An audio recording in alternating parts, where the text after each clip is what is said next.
3-3 दिन यो बनारस में डेरा डाले बैठे रहे, कहीं डमरू बजा रहे, कहीं डमरू बजा रहे थे, कहीं कथक कर रहे थे, कहीं भरतनाट्यम कर रहे। कि जितने भी ये एग्जिट पोल दिखाए जा रहे हैं, कोई बीजेपी को 250 सीट दे रहा, कोई 300 दे रहा, कोई 350 दे रहा है, सबको उनका पैकेज 20-20 करोड़ रुपए का पैकेज पहुंचाया गया। यहाँ पे ये मशीनों में और बैलेट पेपर में बेईमानी करना चाह रहे हैं। इसका जीवंत उदाहरण उत्तर प्रदेश के बनारस में देखने को मिला। कल जहाँ सड़क पे ईवीएम घूम रही थी, और बरेली में कूड़ेदान में आपको बैलेट पेपर का बॉक्स मिला, और इसके साथ ही सोनभद्र में, और जो मतलब कहने का ये 7वें फेज में तमाम जगह ईवीएम घूमती हुई नजर आई। तो इसके पीछे कारण क्या है? कारण साफ है, मोदी जी योगी जी को हराना चाहते हैं और सिर्फ अपनी साख बचाना चाहते हैं। और आरएसएस के जो सर्वे हुए 5 फेज के बाद, वो सर्वे ये बता रहे थे कि भारतीय जनता पार्टी 100 से भी कम सीटों पे सिमट रही है। और उधर संघ प्रमुख जो मोहन भागवत है, वो गोरखपुर में डेरा जमाए रहे और योगी आदित्यनाथ को बोलते रहे कि यहाँ पे 61 सीटों का चुनाव है 6वें चरण में, और ये सारी जिम्मेदारी आपकी है। संघ ये चाह रहा है कि भारतीय जनता पार्टी कैसे भी जोड़ तोड़ करके सरकार बना ले, लेकिन बीजेपी इस समय अंतर्कलह की स्थिति में है और ये नहीं पहुंचाई। आपकी नीयत नीति और मंशा गड़बड़ थी, आपकी नीयत नीति और मंशा में खोट थी, इस वजह से आप चोरी करना चाह रहे थे। लेकिन अब जनता चोरी नहीं होने दे रही है। जनता आरएसएस के इन मंसूबों को समझ गई है मेरे दोस्त। ये धीरे धीरे सिस्टम को कमज़ोर करना चाह रहे हैं, खोखला करना चाह रहे हैं। और जो कुछ कंपनियां बची हैं उनका भी निजीकरण कर देंगे और युवाओं का भविष्य बदुआ मजदूरी की तरफ बढ़ जाएगा। देखिए, खेल बहुत बड़ा है। 5 राज्यों के चुनाव हुए। एक तरीके से देखा जाए तो 2024 का ये सेमीफाइनल है, ठीक है। इसमें आरएसएस, बीजेपी और कहा जाए तो मोदी जी, इनकी साख दांव पे लगी हुई है, क्योंकि यहाँ बनारस में भी चुनाव हो रहा था, ठीक है। और जुलाई में, मैं पहले भी आपके चैनल के माध्यम से बोलता रहा हूँ कि जुलाई में राष्ट्रपति का भी चुनाव होना है, और राष्ट्रपति के चुनाव को लेकर प्रधानमंत्री जी कुछ ज़्यादा ही चिंतित हैं, क्योंकि इस बार इनकी कुछ अलग रणनीति है। कुछ ऐसा ये प्रपंच बनाना चाह रहे हैं कि ऐसा राष्ट्रपति बनाया जाए कि संविधान को और कमज़ोर करने की कोशिश की जाए, लोकतंत्र को और कमज़ोर करने की कोशिश की जाए, और कुछ ऐसा आगे का रास्ता बने कि चुनाव प्रक्रिया ही ख़त्म हो जाए। तो एक तो रणनीति इनकी ये चल रही थी, और दूसरी रणनीति ये चल रही थी कि मोदी जी और योगी जी के बीच में एक अंतर्द्वंद और देखने को मिला। जैसे कि चुनाव से पहले तमाम जगह जहां रैलियां हुई, तो मोदी जी के चाहते हैं कि दोनों के बीच कुछ ठीक नहीं। जी, उसी पे मैं आ रहा हूं। थोड़ा सा विस्तार से इसको समझते हैं कि चुनाव से पहले जब तक आचार संहिता नहीं लागू हुई थी, वहां तब धड़ाधड़ 24-25 परियोजनाओं का उद्घाटन हुआ, और तमाम जगह ऐसे फोटो वीडियो वायरल हुए जहां पे योगी जी और मोदी जी मंच साझा कर रहे हैं, लेकिन इन लोगों के बीच में बात नहीं हो रही है। एक का मुंह इस तरफ है तो दूसरे का मुंह इस तरफ है। और एक वीडियो ऐसा भी आया था जिसमें मोदी जी ने अपनी कार में योगी जी को नहीं बैठाया था, और योगी जी पैदल ही चले थे, लगभग 400-500 मीटर पैदल चल के गए थे, ठीक है। अब देख लीजिए, शुरू के 2 चरण के मतदान हुए, मोदी जी कहाँ थे? गायब थे। दूसरे चरण के बिजनौर तक के मतदान जब तक हुए, तब तक 13 तारीख तक मोदी जी गायब थे, और उसके बाद तीसरे चरण, चौथे, 5वें, 6वें चरण तक में मोदी जी ने औपचारिकताएं मात्र की। और ख़ास तौर से जो 6वें चरण का मतदान हुआ, गोरखपुर का मतदान हुआ, तो वहाँ साफ तौर पे ये देखने में आया कि मोदी जी हों या अमित शाह जी हों, ये योगी को हराने में लगे रहे।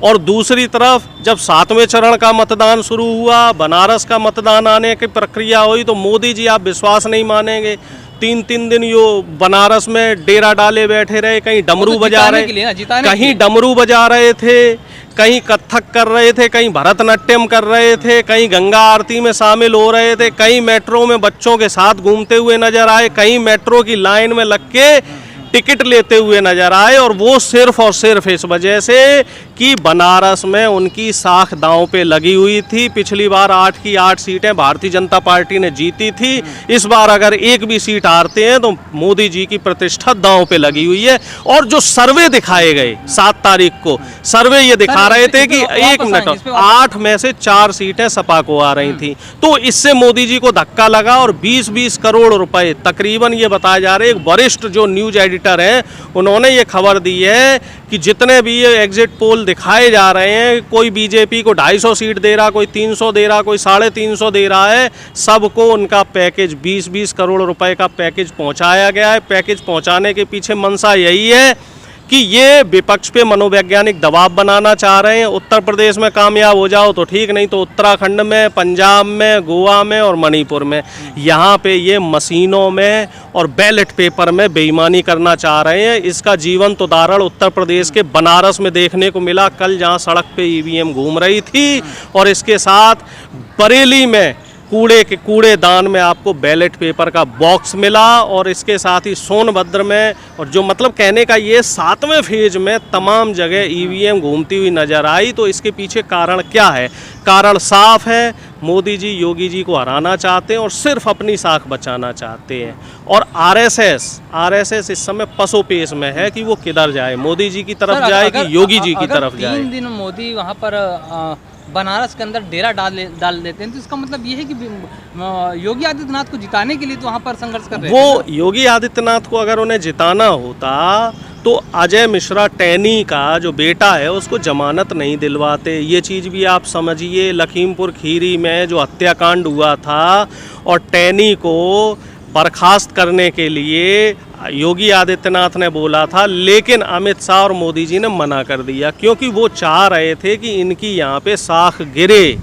आवारा पशुओं की समस्या, आवारा सांडों की समस्या, प्रधानमंत्री जी ये कह रहे हैं कि भाई मुझे तो अब चुनाव प्रचार के दौरान सुनने में आई। क्या ऐसा संभव है? आपको लग रहा है ऐसा संभव है कि भरे मंच पे प्रधानमंत्री जी ये बोल रहे हैं कि आवारा पशुओं की समस्या मेरे संज्ञान में अब आई है? तो वो साफ तौर पे बता रहा है कि योगी जी और मोदी जी के बीच में कहीं ना कहीं एक कम्युनिकेशन गैप है, एक उनके बीच में संवाद में कहीं ना कहीं कमी है। तो ये कमी संघ में और आरएसएस के लोगों को भी देखने को मिली है। और आरएसएस के जो सर्वे हुए 5 फेज के बाद, वो सर्वे ये बता रहे थे कि भारतीय जनता पार्टी 100 से भी कम सीटों पे सिमट रही है। इसी वजह से प्रेशर दिया गया मोदी जी को कि 7वां चरण जिसमें 54 सीटें हैं वहाँ आप पहुँचिए और उन 54 सीटों में ज़्यादा से ज़्यादा सीटें निकलवाने का काम कीजिए, चाहे आपको इसके लिए किसी भी रास्ते को अपनाना पड़े। और उधर संघ प्रमुख जो मोहन भागवत है वो गोरखपुर में डेरा जमाए रहे और योगी आदित्यनाथ को बोलते रहे कि यहाँ पे 61 सीटों का चुनाव है 6वें चरण में और ये सारी जिम्मेदारी आपकी है।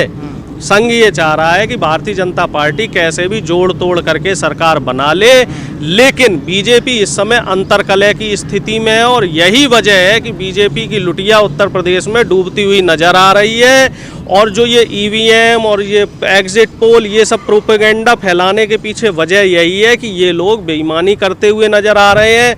मुख्यमंत्री योगी आदित्यनाथ जी के जो प्रमुख सचिव हैं वो तमाम जिलाधिकारियों को फ़ोन द्वारा ये कह रहे हैं कि साहब जहाँ जहाँ बीजेपी का प्रत्याशी हार रहा हो 10 तारीख के लिए, वहाँ पे काउंटिंग स्लो कर दी जाए। उसके पीछे क्या वजह है साहब? स्लो इसलिए कर दी जाए जिससे कि काउंटिंग लेट तक चले और रात में ये अपने काले कारनामों में कामयाब हो जाए। लेकिन इनके मंसूबे कामयाब नहीं होंगे। युवा, महिला, किसान, मजदूर और विपक्ष के सब लोग लाठी डंडों के साथ तैयार है। जहां गड़बड़ होगी वहां इनको उचित जवाब दिया जाएगा। बिल्कुल रखवाली हो रही है। मैं अभी वहीं से आ रहा हूं साहब। लगभग 150 से लेकर 200 तक आदमी हर मतगणना केंद्र पर पहुंच चुका है। पूरा वहाँ माहौल बना हुआ है। आदमी ढोल नताशे लेके आया है। रात की ड्यूटी अलग लग रही है, दिन की ड्यूटी अलग लग रही है। आसपास के लोग वहाँ पे खाने पीने का इंतजाम कर रहे हैं। और ये तमाम जो है, जिस फेज का जब चुनाव ख़त्म हुआ है तब से ये प्रक्रिया चल रही है।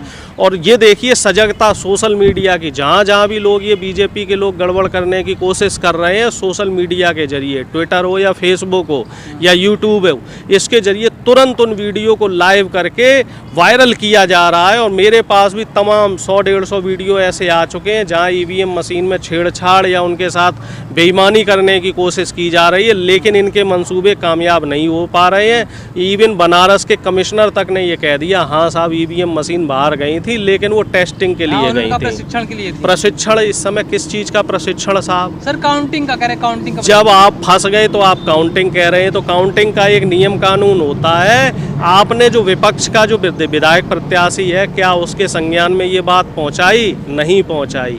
आपकी नीयत, नीति और मंशा गड़बड़ थी, आपकी नीयत, नीति और मंशा में खोट थी, इस वजह से आप चोरी करना चाह रहे थे। लेकिन अब जनता चोरी नहीं होने दे रही है। जनता आरएसएस के इन मंसूबों को समझ गई है मेरे दोस्त।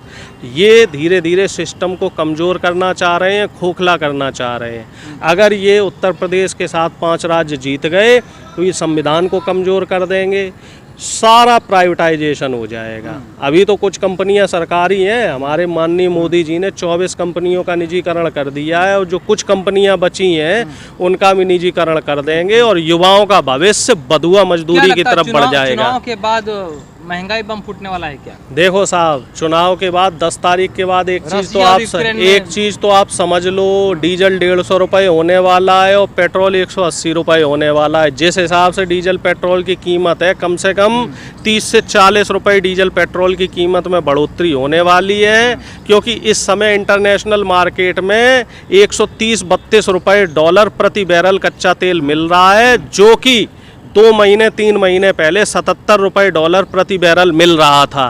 तब हमारे यहाँ डीजल पेट्रोल 100 के आसपास था। अब सोच लो, कीमत लगभग दोगुनी हो गई है, तो ये डीजल पेट्रोल की कीमत में भी कम से कम 30-40 रुपये का इजाफा होगा। और इसके साथ ही घरेलू गैस जो भी 1100 रुपये की है, उम्मीद है कि वो भी 1500 रुपये से ऊपर होने की पूरी उम्मीद है। आम आदमी की को हत्या, उसकी जो हत्या है, हत्या करने की तैयारी की जा रही है, उसको भूखा मारने की तैयारी की जा रही है। पिछले 2 साल से शिक्षा का स्तर आपने देख लिया है, कितनी उसमें गिरावट आ गई है। अब ये क्या काम करेंगे कि अब वहाँ भी शिक्षा जो प्रणाली थी उसमें भी इस साल इन्होंने बजट कम कर दिया, अब ये उसको भी कमज़ोर करेंगे। अब धीरे धीरे क्या करेंगे, अब जो इनका अगला टारगेट है, क्योंकि शिक्षा में बजट नहीं दे रही है, चिकित्सा का भी बजट इन्होंने कम कर दिया, तो अब धीरे धीरे इनका अगला टारगेट ये हो जाएगा कि साहब स्कूलों को भी ठेके पे देना शुरू कर दो। जितने भी सरकारी स्कूल हैं, कॉलेज हैं, यूनिवर्सिटी हैं, तमाम इनका भी निजीकरण होना शुरू हो जाएगा। और निजीकरण होते ही जो थोड़े बहुत बच्चे पढ़ लेते हैं, जो गरीब बच्चे, उनको भी वहाँ से एलिमिनेट कर दिया जाएगा और आरक्षण बिल्कुल ख़त्म हो जाएगा। इसी तरीके से सरकारी अस्पतालों का सिस्टम होगा, उनको भी निजी हाथों में देने की तैयारी कर रही भारतीय जनता पार्टी। सरकारी अस्पताल निजी हाथों में जाते ही वहाँ गरीब आदमी इलाज भी नहीं कर पाएगा। तो ये जो मध्यम वर्ग है, जो लोअर मिडिल क्लास है, इसको और कमज़ोर करने का जो इनका षड्यंत्र है वो चल रहा है। एक आखिरी सवाल, चुनाव पे वापस आते हैं। अगर ईवीएम ये अभी जो कल नतीजे आने वाले हैं, नतीजा अगर समाजवादी पार्टी के पक्ष में या दूसरे विपक्ष के पक्ष में नहीं आता है, अगर मोदी योगी आदित्यनाथ फिर से चुनाव जीत जाते हैं, तो क्या लगता है फिर ईवीएम पर इसका टीका फोड़ा जाएगा क्या? कि ईवीएम के भाई, पहले तो आप एक चीज़ निश्चित समझ लीजिए कि भारतीय जनता पार्टी सत्ता में नहीं आ रही है, इनकी 100 से ज़्यादा सीटें नहीं आएंगी। कितनी भी बेईमानी कर लें, ये 10-20 सीटों में फ़र्क डाल सकते हैं। जनता ने इनको वोट ही नहीं दिया है, और आप निश्चिंत रहें, इनका जो पाप का घड़ा है, नहीं साहब, ईवीएम की हम पूरी रखवाली कर रहे हैं, और जो इनका पाप का घड़ा है, पाप का घड़ा इनका फूट चुका है। और आपके चैनल के माध्यम से मैं बताना चाह रहा हूं कि जो झूठ है, झूठ की उम्र ज़्यादा नहीं होती है। इस बार युवाओं की जीत होगी, इस बार किसानों की जीत होगी, इस बार मजदूरों की जीत होगी, और इस बार आम आदमी की जीत होगी। इस बार हम लोकतंत्र बचाने के लिए लड़ रहे हैं, और सभी लोग कल मतगणना केंद्र पर समय से पहुँचे, क्योंकि ये आपके अधिकारों का प्रश्न है। अगर इस बार हम चूक गए तो ये मौका आपको दोबारा नहीं मिलेगा।